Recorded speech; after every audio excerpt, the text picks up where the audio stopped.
Good evening and welcome to the Bangladesh TV English News Service. Good evening to you all.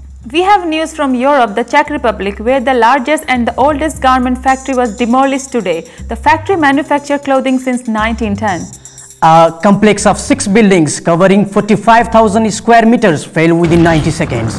OP Prostějov factory was one of the last thriving garments enterprise in Europe yet been liquidated. Surely you will remember the catastrophe that took place near our capital city a year ago.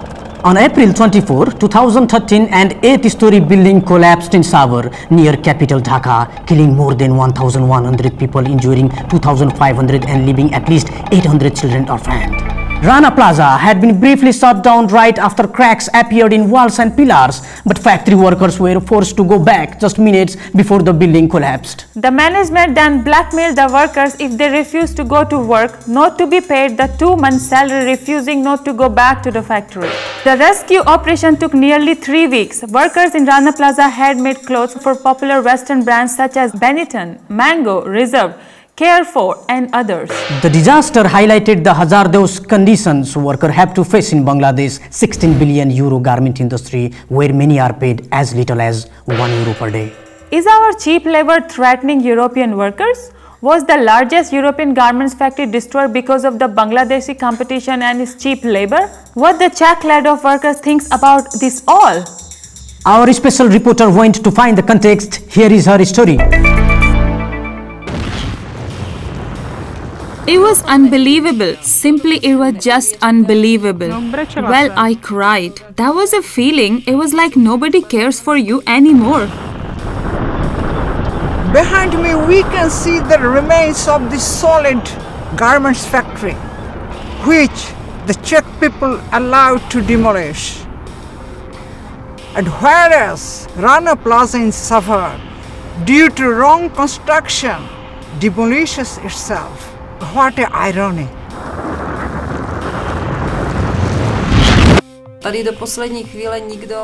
Until the very end, nobody believed it would end up this way, although OP has moved out and closed down for business. Everyone believed that something at least would resume and continue. Probably there were not enough orders and they had too many employees, so they were gradually firing them until the company went bankrupt completely. I am in front of the main building. Here is the entrance where every day thousands and thousands of workers entered their workplace.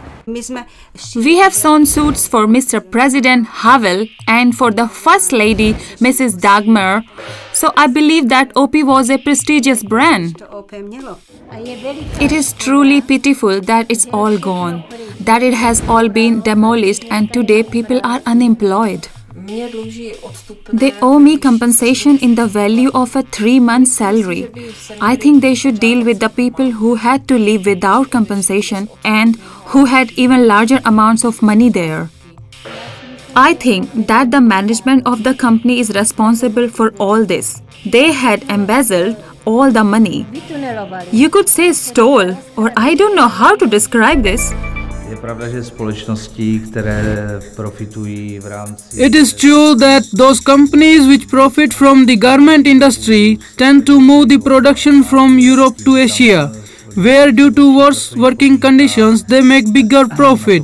However, it then affects Europe where workers lose their jobs. I don't know if clothes are being imported from Bangladesh. I have not been interested that much in these issues, but I really like what you wear. I guess it's more profitable to import it rather than to produce it here.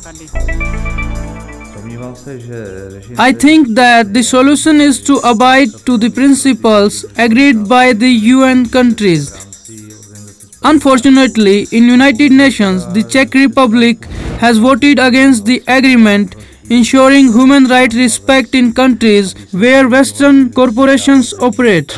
It would also ensure that the same working conditions as they are in the Western world would be applied in the so-called Third World countries.